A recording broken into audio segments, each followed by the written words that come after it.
All right. First and foremost, I give all praises, honor, and glory to the Most High God Yahweh. I do so in the name of His only begotten Son, who the world calls Christ, Yahweh Shai. It's really Chief Priest Allah Lawyer, aka the Guerrilla Hebrew. Coming back at y'all with another class. Give me 1 second. A little under the weather, so 1 second.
All right, Salaki, y'all, I'm back. Yeah, but a little bit under the weather.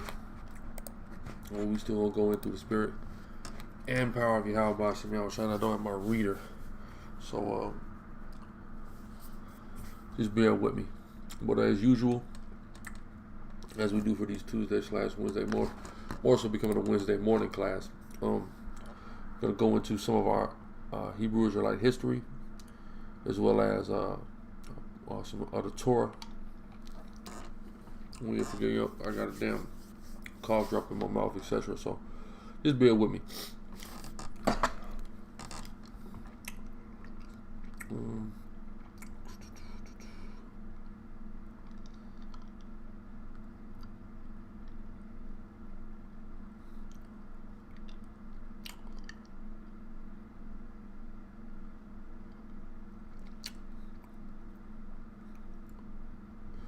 Alright, so we're going to pick up where we left off from last week here in Genesis 42. So it's Genesis 42 and 1.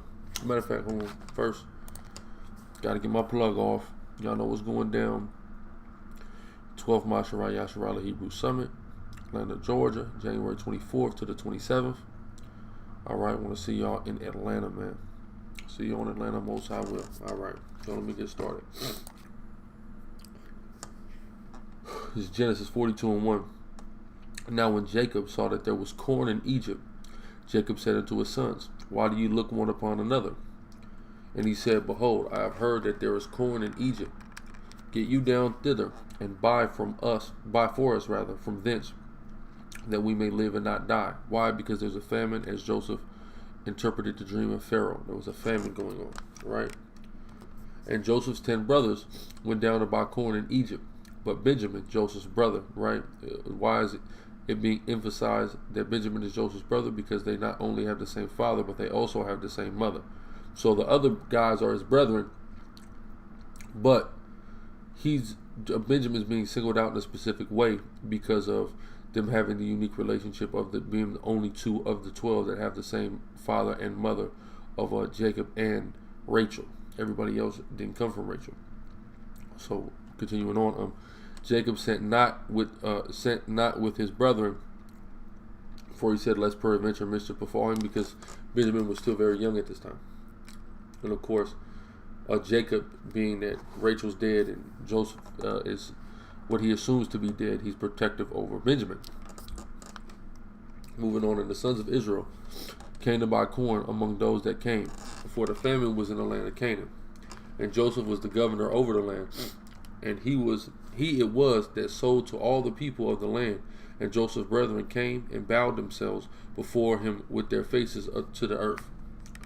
And Joseph saw his brethren, and he knew them, but he made himself strange unto them. So he sees his brothers. He recognizes his brothers. He at this time looks like a full-fledged Egyptian. Looks for all intents and purposes a Hamite. And it's stuff like this. We couple this with Moses in his hand and also being mistaken for an Egyptian and other thing. We couple all that with the color scriptures. Why? Because this is clear proof that this is a black man. He's being mistaken for an Egyptian, just as Paul was, just as, again, as Moses was.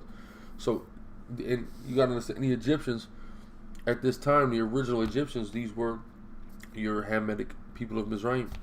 See? So these were clearly black people. Right? So moving on. And Joseph saw his brother, and he knew them, but made himself strange unto them. And spake roughly unto them, and he said unto them, Whence come ye? And they said, From the land of Canaan to buy food. So he was harsh with them, right? And Joseph knew his brother, but they knew him not. And Joseph remembered the dreams which he dreamed of, and said unto them, Ye are spies, to see the nakedness of the land ye are come. And they said unto him, Nay, my lord, but to buy food are thy servants come. So he's just playing with his brothers, man. He's being an Israelite, man. All right, many of us would probably do the same thing in the same position, just messing with him, really.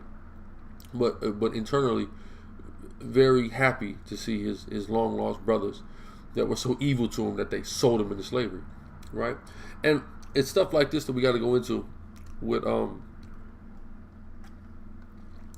when people bring up certain things. Somebody may say, "Well, you have blacks that have blacks in slavery." Well, of the 10 of the 12 patriarchs sold one of the patriarchs into slavery of Israel, right?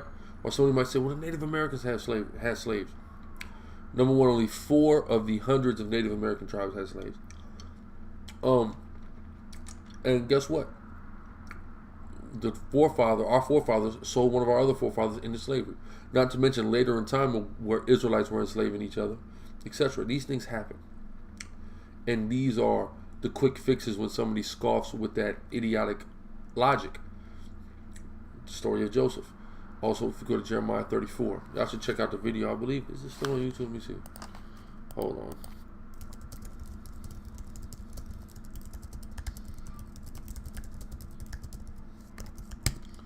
Let me see real quick.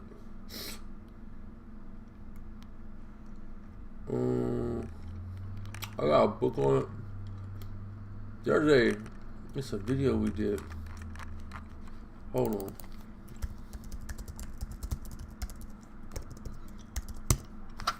Now I gotta find it. It's a book we did on it. I mean, a video I did on this. Just going in to the history. Now I gotta see if I got it backed up with very powerful information. All praise Yahweh Shem Yahweh Shah for it. I'm not seeing it. I'll try to find it. It's great and get it back up on the internet.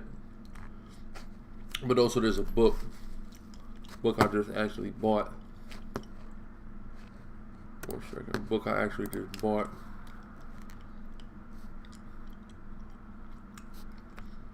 Let me see what it's called.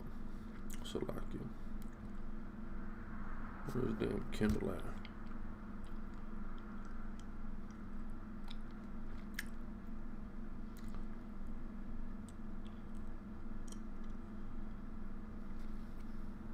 There we go.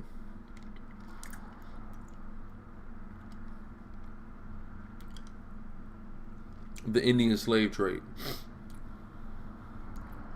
The Indian slave trade is a good book that goes into how there are far more Native Americans taken into slavery than took slaves. All right, just so y'all understand. Just so y'all can bat when people come with that stupidity.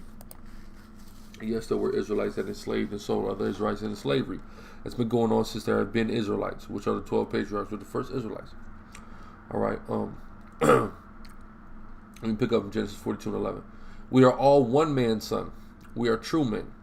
Thy servants are no spies. And he said unto them, Nay, but to see the nakedness of the land ye are come. And they said, The servants are 12 brethren, the sons of one man in the land of Canaan. And behold, the youngest is this day with our father, and one is not. right? Who is the one that is not? It's Joseph, the guy that they're talking to, right? And Joseph said unto him, that is it that I spoke unto you, saying, ye are spies. Hereby ye shall be proved. By the life of Pharaoh ye shall not go forth hence, except your youngest brother come hither. He said, you can't leave till your youngest brother come. Mind you, this is his little brother that he doesn't know, right? So he wants to see his little brother, right? He says, send one of you and let him fetch your brother, and ye shall be kept in prison, that your words may be proved, whether there be any truth in you, or else by the life of Pharaoh, surely ye are spies. So he's got him in a trick bag here, messing with him, but he just wants to see his little brother, right? So verse 17. And he put them all together into ward 3 days in the jail. And Joseph said unto them the third day, this do and live, for I fear God. If ye be true men, let one of your brethren be bound in the house of your prison. Go ye, carry corn for the famine of your houses. But bring your youngest brother unto me, so shall your words be verified, and ye shall not die. And they did so. And they said one to another, we are verily guilty concerning our brother, and what we saw the anguish of his soul, when he besought us, and we would not hear. Who are they talking about? Joseph. Therefore is this distress come upon us. So the other patriarchs recognized that as a result of the sin that they did in selling their brother into slavery, they've been in this distress, and they've been brought essentially into captivity, right? And that, again, that goes into Jeremiah 34. I suggest people read. We're not really going to have time to go into it, be it that we have all this other stuff to go into. But Jeremiah 34, in a nutshell, the Most High sends Jeremiah to give Israel one last warning before we go into Babylon. And the reason is because we had each other in slavery. So Jeremiah said, let all your Israelite slaves go, and y'all won't have to go into Babylon. But because we didn't go into Babylon, that was like, because we didn't let them go, or we let everybody let their slaves go, the Israelite slaves, and then we took them all back. All the Israelites took them all back. Our own people. So because of that, that was like the last straw that sent us into Babylon. So literally, where it's a identical situation to where we suffered because we sold our brothers into slavery. And we went into slavery as a result of it. Israelites doing this crimes to one another. That's why this happened. So the other patriarchs are recognizing this at this time, right? So verse 22. And Reuben answered them, saying, spake I not unto you, saying, do not sin against the child? Look, Reuben's trying to disconnect himself. I told y'all not to do that to Joseph. And you would not hear, therefore, behold, also his blood is required. So they feel like he's dead. So this is an even harsher judgment, right? Verse 23. And they knew not that Joseph understood them, for he spake unto them by an interpreter. So the whole time, he's speaking to them, and he's speaking as an Egyptian, and he has an interpreter that speaks in the Hebrew tongue, or the language of Canaan.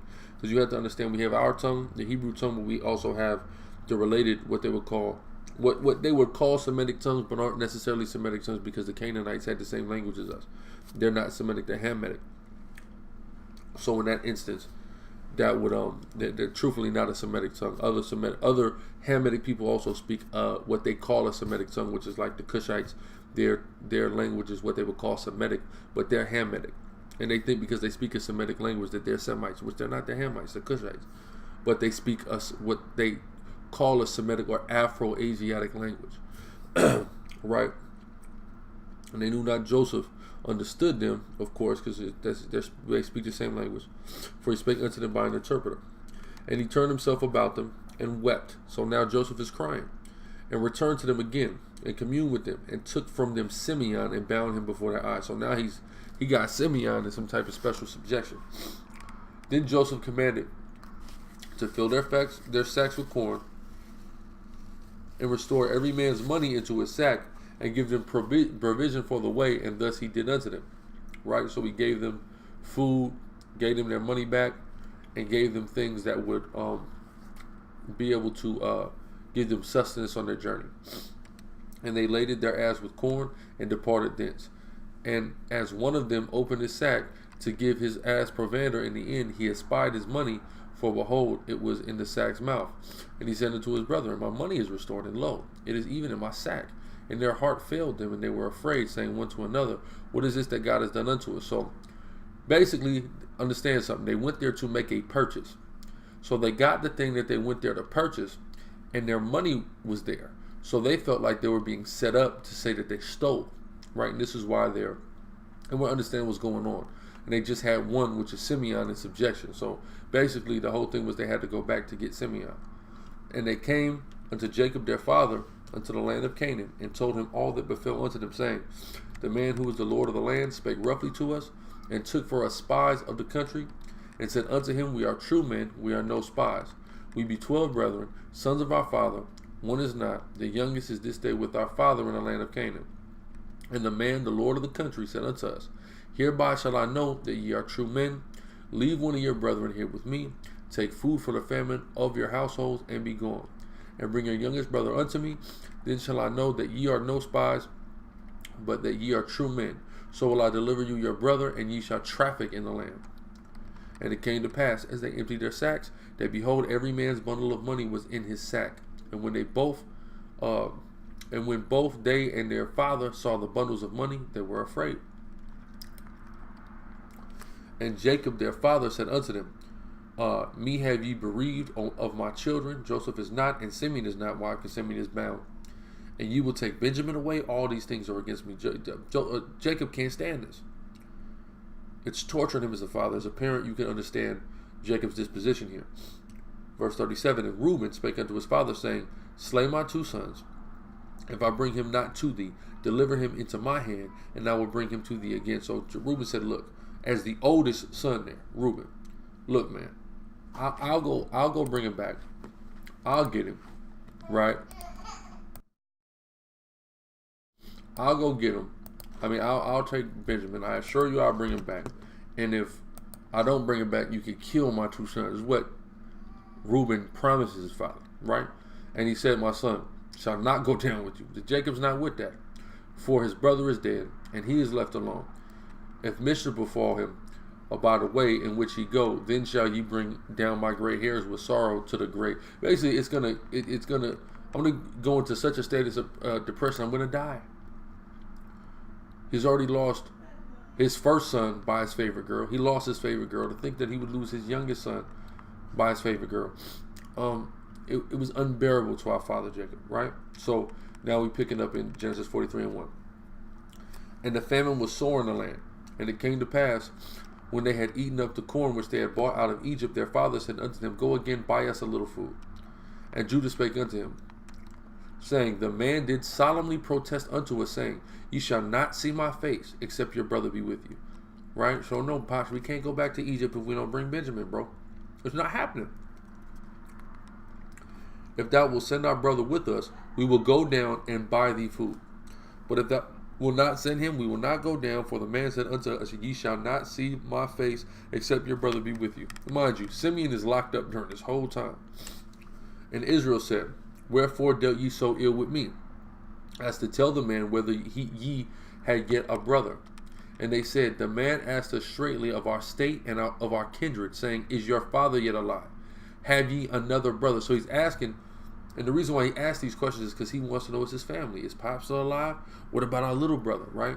And we told him, according to the tenor of these words, could we certainly know that he would say, bring your brother down? Yeah, how do we know he was going to ask?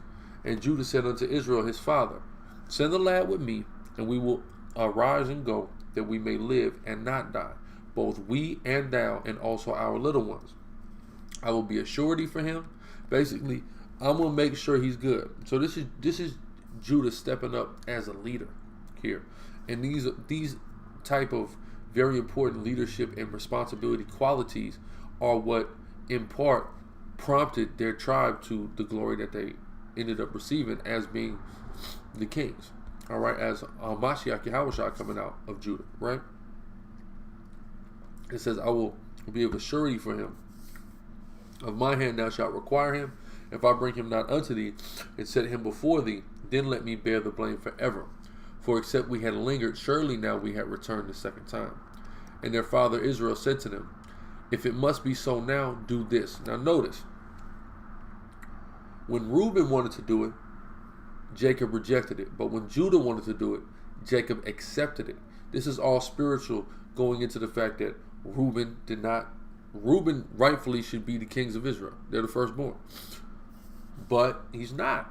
And we deal with, you'll see this elaborated further on in Genesis 49, Reuben defiled the couch of Jacob. What does that mean? He had sex with one of Jacob's concubines. So he got rejected. Then Levi and Simeon, we did what we did as far as made our pops mad through killing them Hamites. So the blessing passed over us as well. Even though Levi, we got the priesthood blessing, as far as the king blessing, we didn't receive it. So who's next in line? The fourth son, Judah. And this is an example of that here in the spirit, right? And their father Israel said unto them, if it must be so, do this. Take the best fruits of the land in your vessels. Carry down the man a present, a little balm and a little honey, spices and and myrrh, nuts and almonds. So he wants to send them gifts as basically a form of a type of bribe. And take double money in your hand. And the money that was brought again in the mouth of your sacks, carry it again in your hand, peradventure it was an oversight. So bring all that money back. You want to make sure all the T's are crossed and the I's dotted. He said, take also your brother, arise, go again unto the man. And God Almighty give us mercy before the man, that he may send away your other brother and Benjamin. If I be bereaved of my children, I am bereaved. And he said, verse 15, he says, and the men took their present, and they took double money in their hand, and Benjamin rose up and went down to Egypt and stood before Joseph. And when Joseph saw Benjamin with them, he said to the ruler of the house, bring these men home and slay, and make ready, for these men shall dine with me at noon. So he said, take them to my crib and make a feast. We gonna eat. And the man did as Joseph bade, and the man brought the men into Joseph's house. And the men were afraid, because they were brought into Joseph's house. And they said, because of the money that was returned in our sacks at the first time are we brought in, that he may seek occasion against us and fall upon us and take us for bondmen and our asses. So they think they're going to be taken into slavery. Verse 19. And they came near to the steward of Joseph's house, and they communed with him at the door of the house, and said, O sir, we came indeed down at the first time to buy food. And it came to pass, when we came to the end, that we opened our sacks, and behold, every man's money was in the mouth of his sack, our money in full weight, and we have brought it again in our hand. And other money have we brought down in our hands to buy food. We cannot tell who put our money in our sack. So we don't know how this money got back in there, but we brought all that money back so y'all can make sure y'all get paid, and we got more money to buy more food. Right? All in the spirit. Verse 23. And he said, peace be unto you. Fear not, your God and the God of your father hath given you treasure in your sacks. I had your money, and he brought Simeon out unto them. So here comes Simeon. And the man brought the men into Joseph's house, and gave them water, and they washed their feet, and he gave their asses provender. And they made ready the present against Joseph. Came at noon, for they heard that they should eat bread there. And when Joseph came home, they brought him the present which was in their hand into the house, and bowed themselves to him to the earth. Right? That's his dream, that the 11 stars were going to bow to him. These are the 11 stars, the other 11 patriarchs bowing to him. And he asked them of their welfare, and said, is your father well, the old man of whom ye spake? Is he yet alive? And they answered, the servant, our father, is in good health. He is yet alive. They bowed down their heads and made obeisance. Just as the dream said. And he lifted up his eyes and saw his brother Benjamin, his mother's son, and said, is this your younger brother, of whom ye spake unto me? And he said, God be gracious unto thee, my son. And Joseph made haste, for his bowels did yearn upon his brother, and he sought where to weep, and he entered into his chamber and wept there. So he hurried up. When he saw all this, he ran to his room and started crying. He couldn't take it. Again, it said, and Joseph made haste, for his bowels did yearn upon his brother, and he sought where to weep. So he quickly went into a secret place, his chamber, his room, so he could cry, because it warmed his heart so much to see his brother Benjamin. And he washed his face and went out and refrained himself, and said, set on bread. So people usually cry, they wash their face, so people can't tell that they were crying. And they set on for him by himself, and for them by themselves, and for the Egyptians which did eat with him by themselves, because the Egyptians might not eat bread with the Hebrews, for that is an abomination unto the Egyptians. How much they hated us, and they couldn't stand us. They weren't even supposed to eat with us, right? And they sat before him, the firstborn according to his birthright, and the youngest according to his youth. And the men marveled yet one at another. And he took and sent messes unto them. Hold on, let me see what messes is real quick.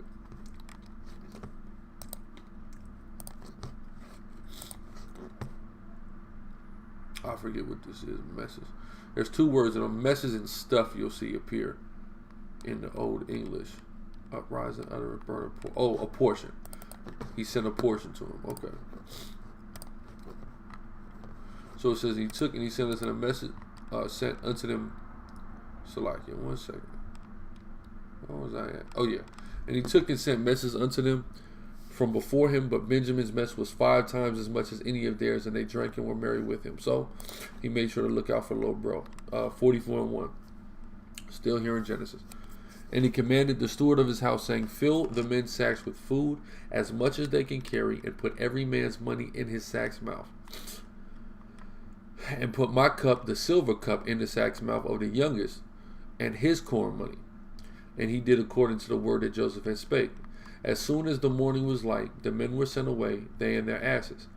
And when they were gone out of the city, and not yet far off, Joseph said unto his steward, up, follow after the men, and when thou dost overtake them, say unto them, wherefore have you rewarded evil for good? Right? So now Joseph's continually playing a game.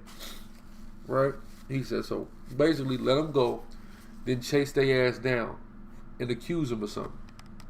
Is it not in which my Lord drinketh, whereby indeed he divineth? You have done evil in this doing. Hold on, let me take a look at this real quick, another translation. Basically, why have you stolen my master's silver cup, which he uses to predict the future? What a wicked thing you have done. Right? So dealing with the cup that's in Benjamin's sack. And he overtook them, and he spake unto them these same words. And they said unto him, wherefore saith my Lord these words? God forbid that thy servant should do according to this thing. Behold, the money which we found in our sack's mouth, we brought again unto thee out of the land of Canaan. How then should we steal out of thy Lord's house silver or gold? With whomsoever of thy servants it be found, both let him die, and we also will be my Lord's bondmen. So basically, if we stole, whoever stole, let that person die, and will go into voluntary slavery. Right? That's a bold statement. And he said, now, also let it be according unto your words. He with whom it should be found shall be my servant, and ye shall be blameless. Then they speedily took down every man his sack to the ground, and opened every man his sack. And he searched and began at the eldest and left at the youngest, and the cup was found in Benjamin's sack. Then they rent their clothes and laded every man his ass, and returned to the city. And Judah and his brethren came to Joseph's house, for he was yet there, and they fell before him on the ground. And Joseph said unto him, what deed is this ye have done? Wot ye not such a man as I can certainly divine? Talking about how he had the ability to interpret dreams and see the future. And Judah said, what shall we say unto you, my Lord? What shall we speak? Or how shall we clear ourselves? God hath found out the iniquity of thy servants. Behold, we are my Lord's servants, both we and he also with whom the cup is found. So basically we are slaves. And he said, God forbid that I should do so. But the man in whose hand the cup is found, he shall be my servant. And as for you, get you up in peace unto your father. So he said, let me keep Benjamin as my slave. Then Judah came near unto him and said, O my Lord, let thy servant, I pray thee, speak a word in my Lord's ear. And let not thine anger burn against thy servant, for thou art even as Pharaoh. My Lord asked his servant, saying, have ye father or brother? And when we said unto my Lord, we have father, an old man, and a child of his old age, a little one, and his brother is dead, and he alone is left of his mother, and his father loveth him. Thou saidst unto thy servants, bring him down unto me, that I may set my eyes upon him. And we said unto my Lord, the lad cannot leave his father, for if he should leave his father would die. And thou saidst unto thy servants, except your youngest brother come down with you, ye shall see my face no more. So Judah, he's just giving them the recap. And it came to pass when we came up to thy servant, my father, we told him the words of my Lord. And my father said, go again and buy us a little food. And we said, we cannot go down if our youngest brother be with us. Then we will go down. For we may not see the man's face, except our youngest brother be with us. And thy servant, my father, said unto us, ye know that my wife bare me 2 sons, and the one went out from me, and I said, surely he is torn in pieces, and I saw him not since. And if ye take this also from me, and mischief befall him, ye shall bring down my gray hairs with sorrow to the grave.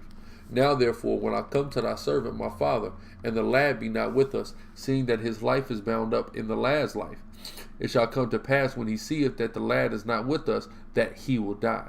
And thy servant shall bring down the gray hairs of thy servant our father with sorrow to the grave. For thy servant became a surety to the lad, who became a surety, Judah, if you recall, unto my father, saying, if I bring him not again unto thee, then I shall bear the blame to my father forever. Now therefore I pray thee, let thy servant abide instead of the lad, a bondman to my Lord, and let the lad go up with his brethren. So basically, take me in place of Benjamin, I'll be your servant, and let them go. For how shall I go up to my father, and the lad be not with me, lest peradventure I see the evil that shall come upon my father. Now going to 45 and start at 1. Then Joseph could not refrain himself before all them that stood by him, and he cried. He couldn't take it anymore. It was too much for Joe at this point. He had played the game long enough, and he finally broke down after he saw how much brotherly love Judah was showing to Benjamin. Caused every man to go out for me, and there stood no man with him, while Joseph made himself known unto his brothers. So he got rid of all the Egyptians out of the room. Just him, just the Israelites. The first Israelites is just right there. Right?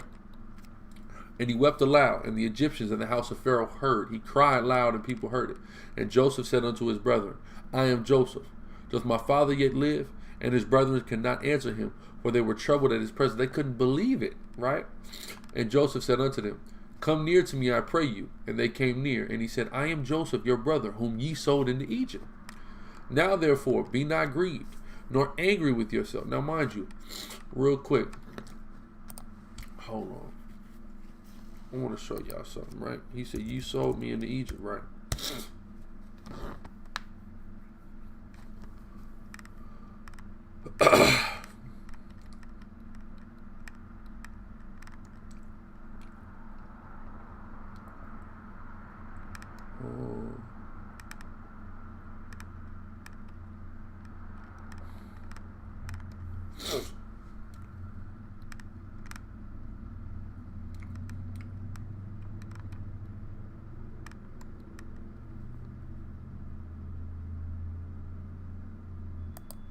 And watch this.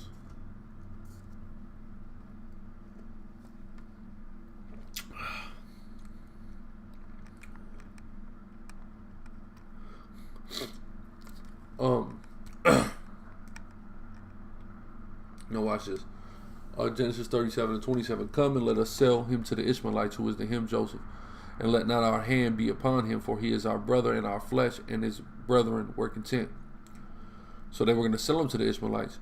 Then they were passed by Midianites merchantmen, and they drew and lifted up Joseph out of the pit and sold Joseph to the Ishmaelites for 20 pieces of silver, and they brought Joseph into Egypt.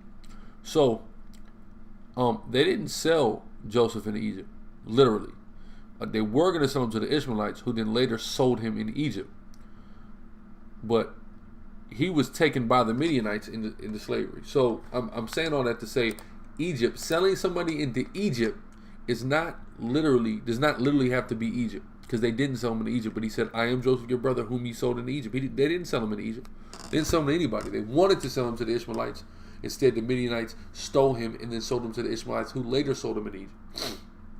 See, so this show, just like when it says we shall go into Egypt again with ships, a place is spiritually called Egypt. It's just a place of bondage, literally, a place of hardship. When you look at the word in the Hebrew, matazarium, it means with the rocks, meaning in a hard place. Okay. Let me keep going. Genesis 45:5. Now therefore, be not grieved, nor angry with yourselves, that ye sold me hither. For God did send me before you to preserve life. So he said, don't be mad that you sold me here, because I understand in the spirit why all this is going on, why I had the dreams I had. All these things are here because there's that famine in Canaan, and y'all need to come here to seek refuge. It's to preserve your life. Verse 6. For these 2 years hath the famine been in the land, and yet there are 5 years in which there shall neither be earing nor harvest. And God sent me before you to preserve you a posterity in the earth, and save your lives by a great deliverance. So Joseph, Yahweh, was a savior to Israel at this time. Verse 8. So now it was not you. Of course, the Most High is the ultimate savior, but just showing he sets up saviors. In this instance, it was Joseph. So now it was not you that sent me hither, but God.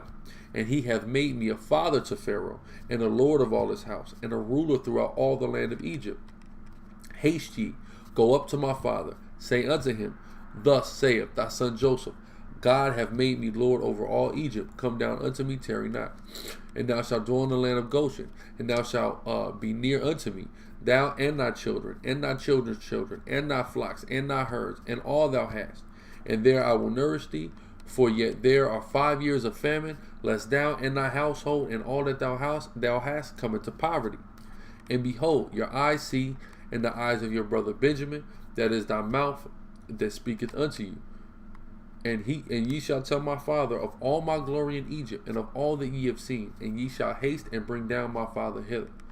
And he fell upon his brother Benjamin's neck, and wept, and Benjamin wept upon his neck. Moreover, he kissed all his brethren, and wept upon them, and after that his brethren talked with him.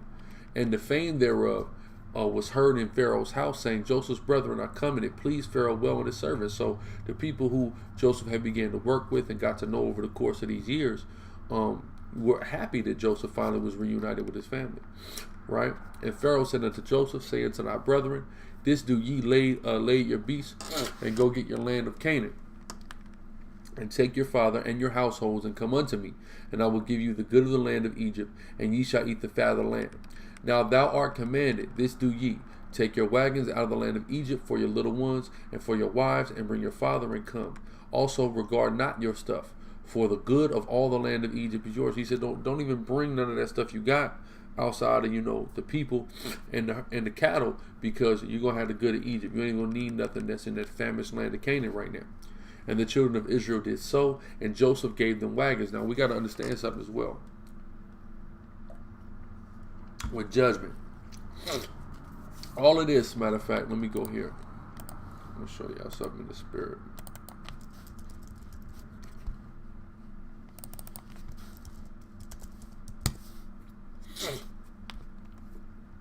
There's something going on here, okay?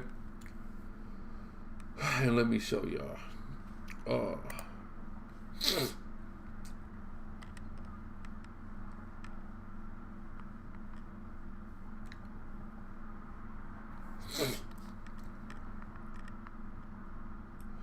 Genesis 15:13. And he said unto Abram, know of a surety that thy seed shall be a stranger in a land that is not theirs, and shall serve them, and they shall afflict them 400 years. So he's going to be again, people think that because of the way it's worded, that this means we're going to be servants there 400 years. And when you look at the timeline, we weren't servants 400 years. Pay attention. It said we shall be a stranger in a land that's not ours. Then we shall serve them. Then we shall be afflicted for 400 years. It's a listing in a chain of events what's going to happen over the course of 400 years. Strangers, then servitude, then affliction, hardcore bondage. Verse 14. And also that nation, whom they shall serve, will I judge, Egypt, and afterward shall they come out with great substance. We left Egypt with great substance. That's in Exodus 6. When we robbed the Egyptians of their gold. Verse 15. And thou shalt go to thy fathers in peace. Thou shalt be buried in a good old age. But in the fourth generation, now in the fourth generation, a generation is not 100 years. This is what you have to understand. In the fourth generation, because it was 4 generations of Israelites who went into Egypt and came out of Egypt. All right, starting with the 12 patriarchs and their children, it was 4 generations. But in the fourth generation, they shall come hither again, for the iniquity of the Amorites is not yet full. So the reason why this famine is happening, and we have to go into this other land, is because there's a judgment that's happening on the Amorites. So that's why there's a famine in the land of Canaan right now. So the Most High removes us out of Canaan, where that famine is going on, so they can be getting their judgment. And we're going back in when their judgment is complete, and their judgment gets its apex at us conquesting that land. Verse 17. And it came to pass that when the sun went, that's it on that. But this is what's going on, and this is why we're now going into Egypt. All right, because of the prophecy that the Most High gave to Abraham, right? And the children did so, and Jacob gave them wagons according to the commandment of Pharaoh, and gave them provision for the way. To all of them he gave each man changes of raiment, but to Benjamin he gave 300 pieces of silver and 5 changes of raiment. So he laced his little bro, right? And to his father he sent after this manner 10 asses laden with goods, things of Egypt, and 10 she-asses laden with corn, and bread and meat for his father by the way. So he sent his brethren away, and they departed thence, and he said unto them, see not that ye fall out by the way.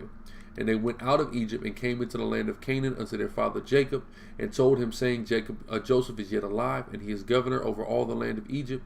And Jacob's heart fainted, for he believed him not. And they told him the words of Joseph, which he said unto them. And when he saw the wagons which Joseph had sent to carry him, the spirit of Jacob their father revived. So he got essentially a new lease on life. Verse 28, and Israel said, it is enough. Joseph my son is yet alive, and I will go and see him before I die. So it was very pleasing to the servant of the Most High, Jacob, Yahweh, our forefather, that his son was yet alive. But give me 1 second.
One second.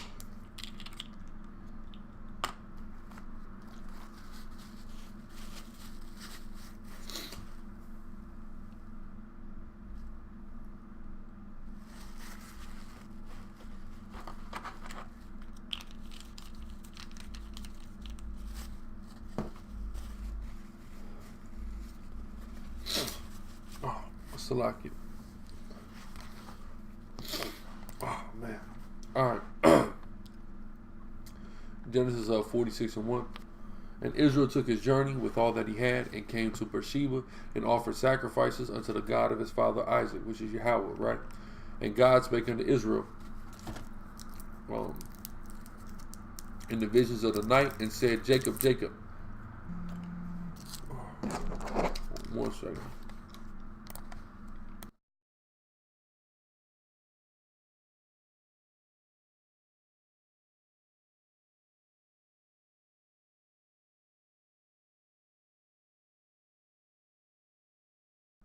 So now,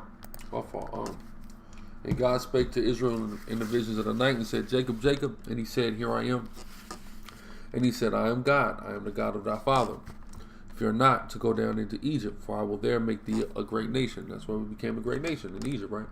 And I will go down with thee into Egypt, and I will also surely bring thee up again. And Joseph shall put his hand upon thine eyes. And Jacob rose up from Beersheba, and the sons of Israel carried Jacob their father, and their little ones, and their wives, and the wagons which Pharaoh had sent to carry him. And they took their cattle and their goods, which they had gotten in the land of Canaan, and came into Egypt, and Jacob with all his seed with him, and his sons sons with him, his daughters and his sons' daughters, and all his seed brought he with him into Egypt. And these are the names of the children of Israel which came into Egypt: Jacob and his sons, Reuben, Jacob's firstborn, the sons of Reuben, Hanak, and Phalul, and Hezron, and Carmi. So Reuben had 4 sons, and the sons of Simeon, Jemuel, Jamin, and Ohad, and Jachin, and Zohar, and Shaul, the son of the Canaanitish woman. There's another cut on the Mamzer doctrine, Genesis 46:10. But here we have the different sons of the tribe. So we have Reuben got 4 sons, Simeon got 6, right? And Levi, Gershon, Kohath, and Merari. Levi got 3 sons. And Judah, and Onan, and Shelah, and Pharez, and Zerah. But and Onan died in the land of Canaan. The sons of Pharez were Hezron and Hamul. So we had really 2 sons, and then they had 2 sons. So sons of Judah were 4 if you count as 2 grandsons. And the sons of Issachar, Tola, and Phuva, and Job, and Shimron. So there's 4 sons of Issachar. A lot of people go here to say Job is an Israelite. This doesn't prove Job is an Israelite, but this doesn't prove it because this is not the same Job. The timeline doesn't add up, right? 1 second.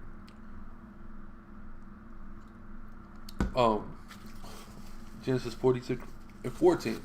And the sons of Zebulun, Sered and Elon and Jalil. So there was 3 sons of Zebulun. And these be the sons of Leah, which she bare unto Jacob in Padanaram with his daughter Dinah. All the souls of his sons and his daughters were 30 and 3. And the sons of Gad, Zephaion and Haggai, Shuni, Esbon, Eri, and Arodi, and Arieli. So what is that? 1, 2, 3, 4, 5, 6, 7. 7 sons of Gad. And the sons of Asher, Jimnah and Eshua and Isui and Beriah and Sarah, their sister. And the sons of Beriah, Heber and Malchiel. So we have 1, 2, 3, 4. 4 sons of Asher and 2 grandsons. And the sons of Zilpah, whom Laban gave to Leah his daughter, and these she bare unto Jacob, even 16 souls. The sons of Rachel, Jacob's wife, Joseph and Benjamin. And unto Joseph into the land of Egypt were born Manasseh and Ephraim, which Asenath, the daughter of Potipharah, priest of On, bare unto him. It's another cut on the Mamzer doctrine. So here we have other Israelite children that had heathen mothers. Verse 21. And the sons of Benjamin were Bala and Bakr and Ashbeel and Gerah and Naaman, Ehi and Rosh, Mupim and Hupim and Art. This nigga Benjamin had a lot of kids. 1, 2, 3, 4, 5, 6, 7, 8, 9, 10 kids. Wow. These are the sons of Rachel, which were born unto Jacob. All the souls were 14. And the sons of Dan, Hushim. Dan only had 1. See, Dan was always small. That's why Dan does not have enough people right now to produce 12,000 elect men. And the sons of Naphtali, Jaziel and Guni and Jezer and Shillem. And the sons of Bilhah, which Laban gave unto Rachel his daughter, and she bare unto these Jacob. All the souls were 7. And the souls that came with Jacob into Egypt, which came out of his loins, besides Jacob's sons' wives, all the souls were 66, so 66. And the sons of Joseph, which were born to him in Egypt, were 2 souls. All the souls of the house of Jacob, which came into Egypt, were 10. So that's 70. That's how they went in, 70 souls. Because he had 66. Then you count Joseph and his 2 sons, that's 69. You count Jacob himself, that's 70. That's beside the wives, right? The wives of his son. And he sent Judah before him unto Joseph to direct his face unto Goshen, and they came into the land of Goshen. And Joseph made ready his chariot and went up to meet Israel his father to Goshen, and presented himself unto him, and he fell on his neck and wept on his neck a good while. So he cried for his father upon their reunion. You know the world's greatest cry. It might have been a little similar to that. And Israel said unto Joseph, Now let me die, since I have seen thy face, because thou art yet alive. And Joseph said unto his brethren and unto his father's house, I will go up and shew Pharaoh, and say unto him, My brethren in my father's house, which were in the land of Canaan, are come unto me. These men are shepherds, for their trade have been to feed cattle, and they have brought their flocks and their herds and all that they have. And it shall come to pass, when Pharaoh shall call you, and shall say, What is your occupation? That ye shall say, Thy servants' trade have been about cattle from our youth even until now, both we and also our fathers, that we may dwell in the land of Goshen, for every shepherd is an abomination unto the Egyptians. So basically, Joseph is setting up something that we can live segregated and separate from the general population of Egypt, because they regard sheep herding as abominable. So Goshen is away from them, where we can sheep herd on our own in peace. Right? That was the point of all that. So we can live separate in a separate society from Egypt, because that's how we're supposed to live, separate, set apart, period. Right? Give me 1 second.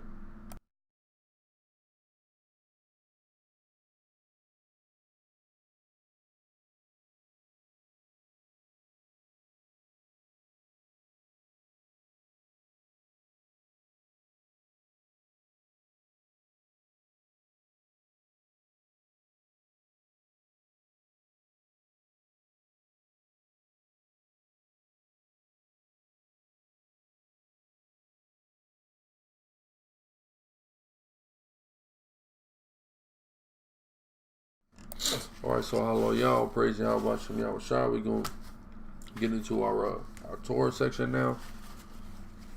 Yeah, y'all bear with me. Can't believe I don't know how the hell I got under the weather like this. See, y'all remember I was sick for months. I've been good. Now I'm back sick. This is wild.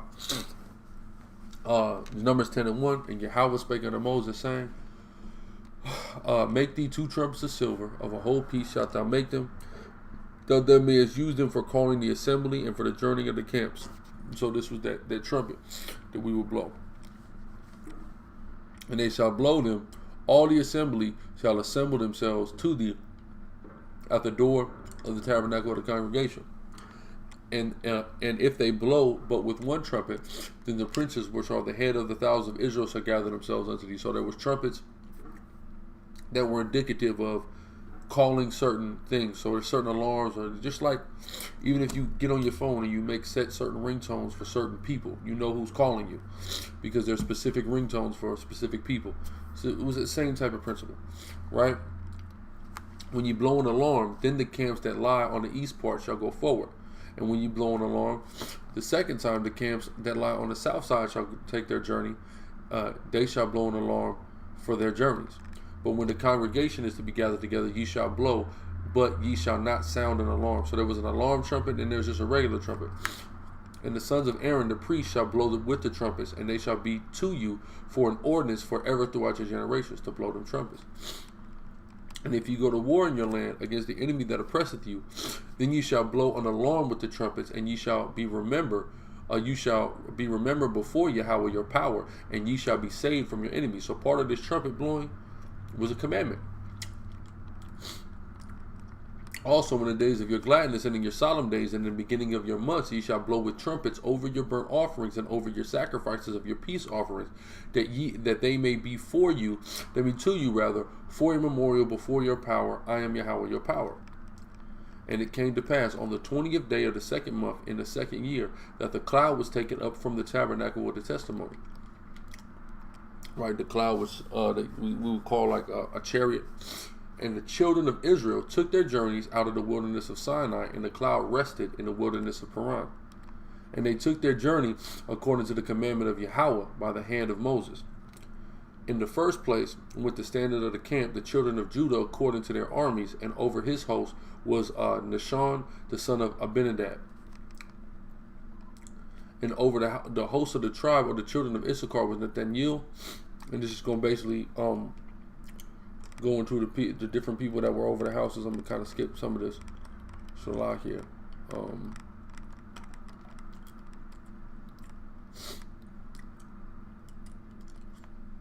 Numbers 10:29. And Moses sent to Hobab, the son of Raguel the Midianite, Moses' father-in-law, we are journeying unto the place of which Yahweh said, I will give it to you. Come now with us, and we will do with thee good. And Yahweh spoken good concerning Israel. And he said unto him, I will not go, but I will depart to my own land. So basically, Moses is trying to invite his in-laws to Israel with us. They wasn't trying to go. But I will depart to my own land, to my own kindred, showing you the importance of being with your own people. And he said, leave us not, I pray thee, for as much as thou knowest how we are to encamp in the wilderness, and thou mayest be us instead of I. So basically, Moses sees how valuable and helpful he can be, so he'd like him to stay. And it shall be, if thou go with us, yea, it shall be that what goodness Yahweh shall do unto us, the same he will do unto thee. Basically, Most High will have favor on you if you do this for us. And they departed from the mount of Yahweh, 3 days' journey, and the ark of the covenant of Yahweh went before them in the 3 days' journey to search out a resting place for them. And the cloud of Yahweh was upon them by day, and when they went out of the camp, and it came to pass, when the ark set forth, that Moses said, rise up, Yahweh, and let thy enemies be scattered, and let them that hate thee flee before thee. And when it rested, and said, return, Yahweh, unto the many thousands of Israel. Right? Moving on. Hold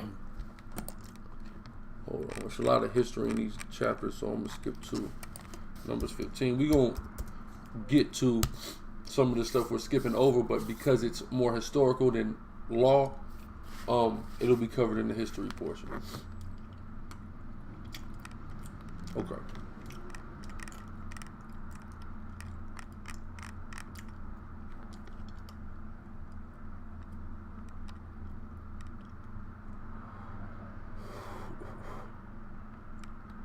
Okay. Numbers 15 and 22. And if ye had erred, and not observe all these commandments which Yahweh hath spoken unto Moses, even all that Yahweh hath commanded you by the hand of Moses, from the day that Yahweh commanded Moses, and henceforward among ye generations, so from here on out, then that shall be, if aught be committed by ignorance without the knowledge of the congregation, that all the congregation shall offer one young bullock for a burnt offering, for a sweet savor unto Yahweh, which meat offering and his drink offering according to the manner, and one kid of the goat for a sin offering. So there was offers that had to be offered for sins that were potentially committed out of ignorance. Verse 25, and the priest shall make an atonement for all the congregation of the children of Israel, and it shall be forgiven for them for this ignorance. And they shall bring their offering, a sacrifice made by fire unto Yahweh, and their sin offering before Yahweh for their ignorance. Right? And it shall be forgiven all the congregation of the children of Israel, and the stranger that sojourneth among them, seeing all the people were in ignorance. And if any soul sin through ignorance, that he shall bring a she-goat of the first year for a sin offering. And the priest shall make an atonement for the soul that sinneth ignorantly, when he sinneth by ignorance before Yahweh, to make an atonement for him, and it shall be forgiven him. And you shall have one law for him that sinneth through ignorance, both for him that is born among the children of Israel, and the stranger that sojourneth among you. But the soul that doeth aught presumptuously, not out of ignorance, but with presumption, whether he be born in the land or a stranger, the same shall be a same reproach of Yahweh, and that soul shall be cut off from among his people, either excommunication or being executed. Verse 31. Because he hath despised the word of Yahweh, he hath broken his commandment, that soul shall utterly be cut off, his iniquity shall be upon him. And while the children of Israel were in the wilderness, they found a man that gathered sticks on the Sabbath day. And they that found him gathering sticks brought him unto Moses and Aaron, and unto all the congregation. And they put him inward, because it was not declared what should be done unto him.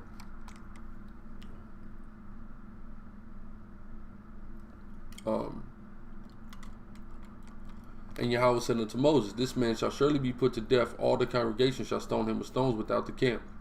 And the congregation brought him without the camp, and stoned him with stones, and he died. And as Yahweh commanded Moses, so they killed him. Why they kill him? Very simple, because he broke the Sabbath. See that? So breaking the Sabbath is not a light thing. And Yahweh spake unto Moses, saying, speak unto the children of Israel, and bid them that they make fringes in the border of their garments throughout the generations, and they shall put upon the fringe of the borders a ribbon of blue.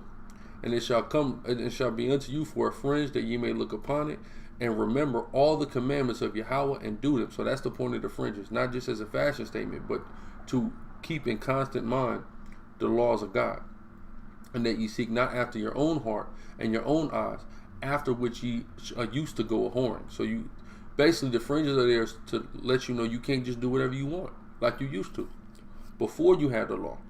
Verse 40, that ye may be remembered, that ye may remember and do all my commandments, and be holy unto your power. And I am Yahweh your power, which brought you out of the land of Egypt to be your power. I am Yahweh your power. Right? Now going to Numbers 18.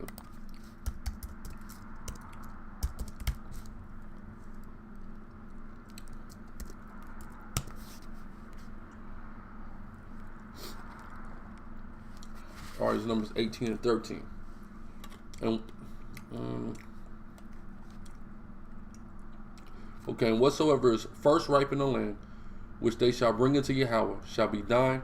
Everyone that is clean in thy house shall eat of it. It's a lot. Yeah, just talking about to the priest, my bad. Verse 14, everything devoted in Israel shall be thine. Everything that openeth the matrix and all flesh, which they brought unto the Lord, whether it be of man or beast, shall be thine. Nevertheless, the firstborn of man shalt thou surely redeem. Of the firstling of unclean beasts thou shalt redeem. So, what does this mean? Nevertheless, the firstborn of man shalt thou surely redeem. Basically, the firstborn of everything, of every creature,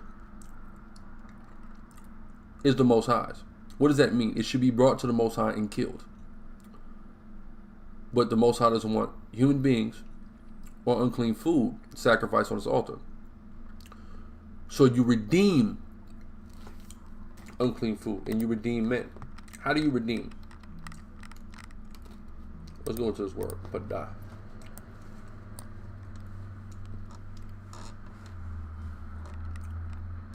To ransom. What's a ransom? Cash money. So, when people say, because there's a lot of people that say this now, tithes was never money. You hear that madness. A lot of you people ain't reading the Bible. And you're not understanding fully what will be presented to the priest. A ransom would be presented for every unclean beast that you possess and for the firstborn. A ransom, meaning cash money. So money was certainly presented to the temple. All right? People ain't in this Torah enough to clearly see that, but whatever.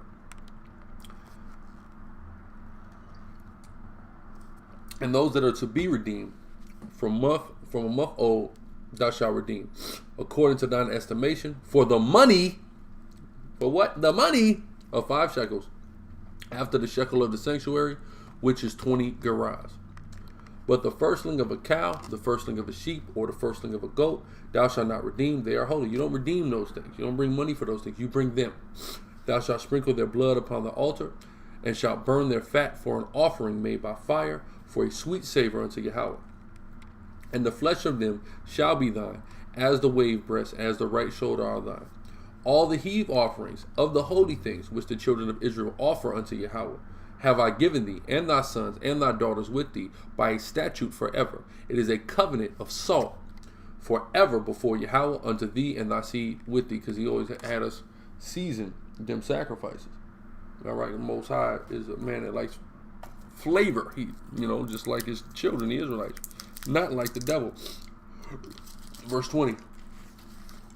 And Yahweh spake unto Aaron, thou shalt have no inheritance in their land, neither shalt thou have any part among them.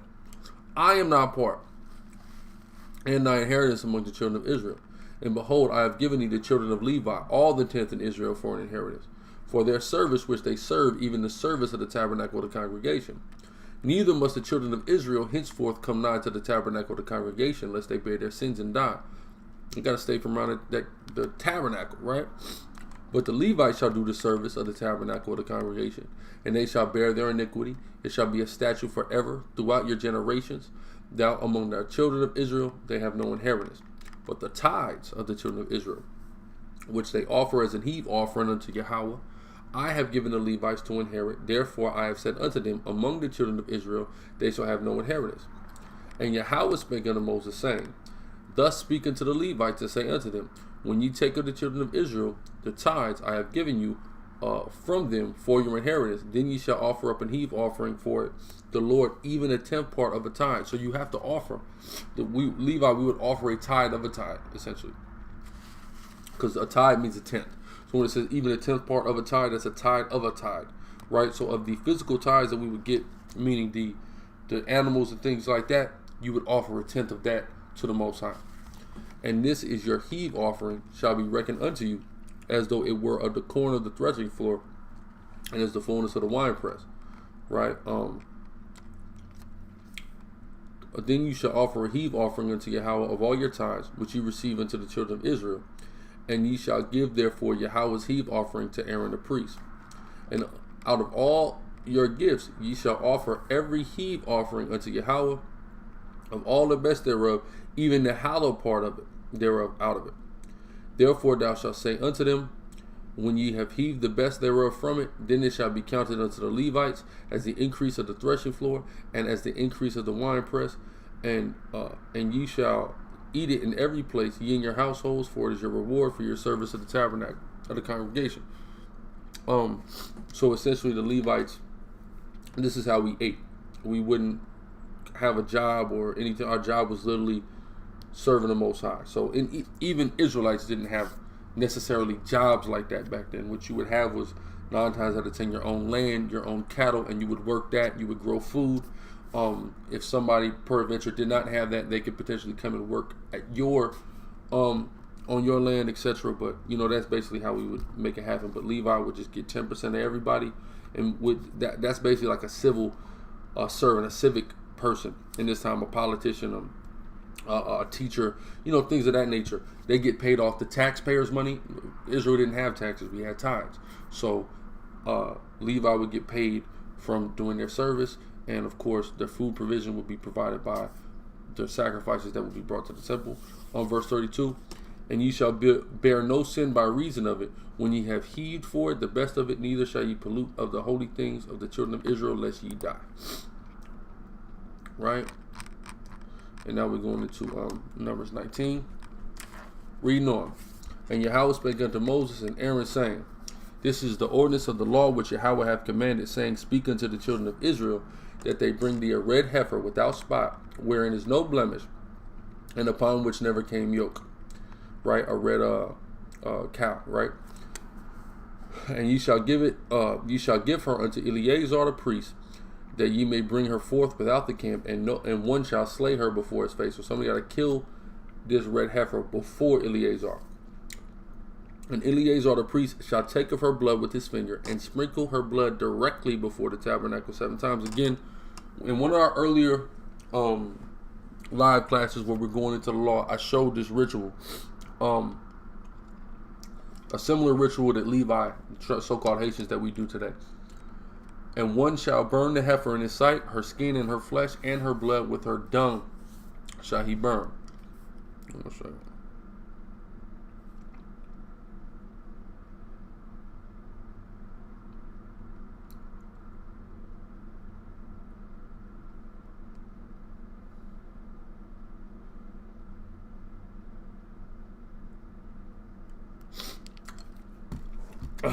And the priest shall take cedar wood and hyssop and scarlet, and cast it into the midst of the burning heifer.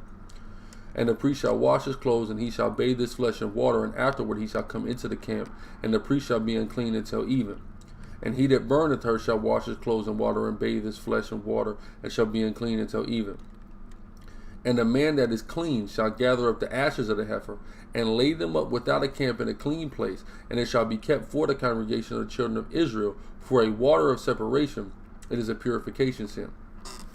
Right, so basically they would burn this red heifer, take the ashes of it, and put it in a water, essentially make a potion with it, and it would be a water of purification for a purification sin.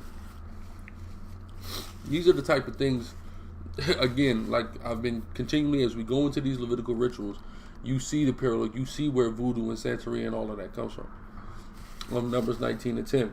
And he that gathered the ashes of the heifer shall wash his clothes, and be unclean until even, and it shall be unto the children of Israel, and unto the stranger that sojourneth among you, for a statute forever. He that touches the dead body of any man shall be unclean 7 days. Right? So, when you touch a dead body, you unclean 7 days. You wouldn't be able to congregate and things like that if you touch the dead body. He that purified himself with it on the 3rd day, and one on the 7th day, he shall be clean. But if he purify not himself the 3rd day, then the 7th day he shall not be clean. Right? So there's a purification ritual. Whosoever toucheth, now mind you, purify himself. Okay. Whosoever toucheth the dead body of any man that is dead, and purify not himself, defileth the tabernacle of Yahweh, and that soul shall be cut off from Israel, because the water of separation was not sprinkled upon him. He shall be unclean; his cleanness shall be unclean shall be upon him. What is the water of separation? What we read about earlier, that water with the ashes of the red heifer in it. Verse 14, this is the law when a man dieth in the tent, all that come into the tent and all that is in the tent shall be unclean 7 days. So that would be the same as somebody dying in the same room you're in. And every open vessel which hath no covering bound upon it is unclean. So you got a cup or a bowl in there, that's unclean. And whosoever toucheth one that is slain with the sword in the open fields, or a dead body, or a bone of a man, or a grave, shall be unclean 7 days. So if you touch the dead body, so if you're not in a room, right, and you're out in the open, and you touch the dead body, or you touch the bone of a man, or you touch an open grave, you'll be unclean 7 days. This is why when you deal with like Samson or Samuel, when they killed people, they were Nazarites, but when they killed people, they They didn't have to. It didn't end their break their Nazarite vow because they're killing people out in the open. They just kill them, boom. They're not touching their dead body, slicing them up, and then somebody gonna fall to the ground and bleed out.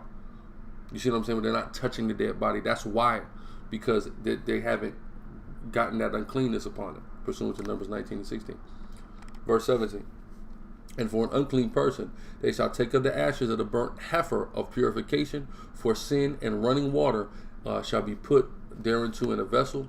And a clean person shall take hyssop and dip it in the water and sprinkle it upon the tent and upon all the vessels and upon the persons that were there and upon him that touched a bone or one slain or one dead or a grave.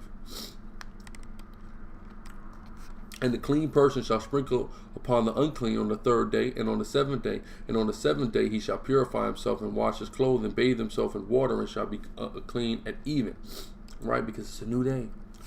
But the man that shall be unclean and shall not purify himself, that soul shall be cut off from among the congregation, because he hath defiled the sanctuary of Yahweh. The water of separation hath not been sprinkled upon him, he is unclean. And it shall be a perpetual statute unto them that he sprinkleth the water of separation shall wash his clothes, and he that toucheth the water of separation shall be unclean until even.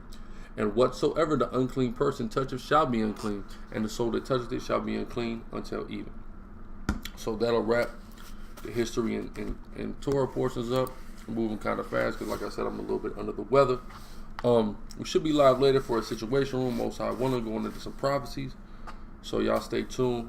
Then again, remember, it's going down in Atlanta, Georgia, January 24th to the 27th. The 12th MASHARAH YASHARAHLA Hebrew Summit, hosted by Zabak and the HOI, Zaquan and Yakanan and Yahweh's Camp, and of course, y'all truly the Sicarii. Can't wait to see y'all there, Most High willing. With that, I'm going to give again all praises, honor, and glory to Yahweh, by Hashem Yahweh Shai, and say Shalom.